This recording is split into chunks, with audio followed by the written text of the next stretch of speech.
परमेश्वर की पवित्र नाम की महिमा हो। आज हम यह वचन अध्ययन करेंगे कि एक प्रचारक के जीवन में चार बातें होना बहुत ज़रूरी है कर बाइबल हमें सिखाता है। उन चार बातों को हम अध्ययन करेंगे।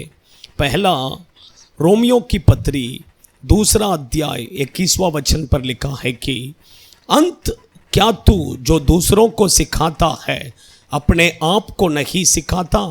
क्या तू जो चोरी न करने का उपदेश देता है आप ही चोरी करता है? परमेश्वर के बच्चे, यहाँ पर लिखा है कि एक प्रभु का दास जो दूसरों को सिखाता है, पहला वो अपने आप को क्या करना है? सिखाना है। उसका मतलब यह है कि हम दूसरों को प्रचार करने से पहला वही प्रचार हम अपने आप को पहला करना ज़रूरी है।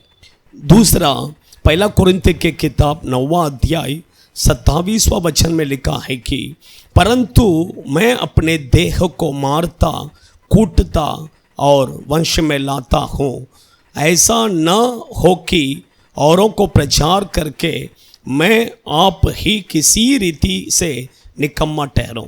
दूसरा, एक प्रचारक को आप अपने शरीर को अपने वंश में लाना बहुत ज़रूरी है। शरीर के अभिलाषाओं को हम मारता कूटकर हम अपने वंश में लाना बहुत ज़रूरी है। एक प्रभु के दास के बारे में मैंने सुना, उनको बहुत केला खाने का बहुत मन कर रहा था।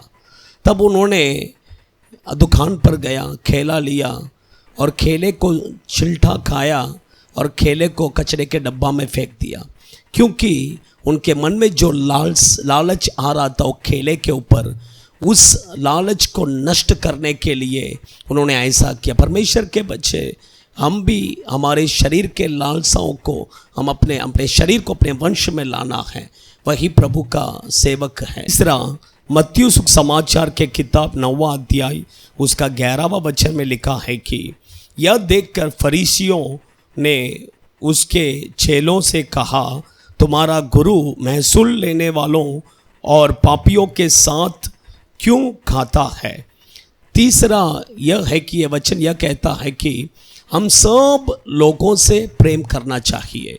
एक व्यक्ति पाप करता रहेगा, लेकिन वो पाप करता है कर हम उससे नफरत नहीं करना है, बल्कि उससे भी हम क्या करना है?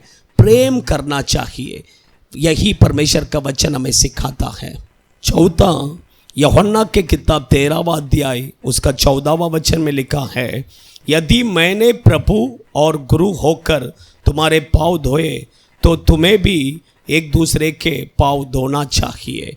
परमेश्वर के बच्चे लोग, ईशु ने कहा कि हम प्रभु के सेवक, हम एक दूसरे के पाँव को धोना चाहिए कर ये किस बात को दर्शाता है? कि नम्र जीवन को दर्शाता है।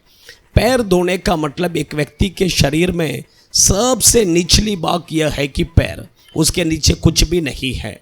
तो प्रभु के दास अपने आप को जितना नम्र कर सकता है उतना पूरा नम्र होना बहुत ज़रूरी है।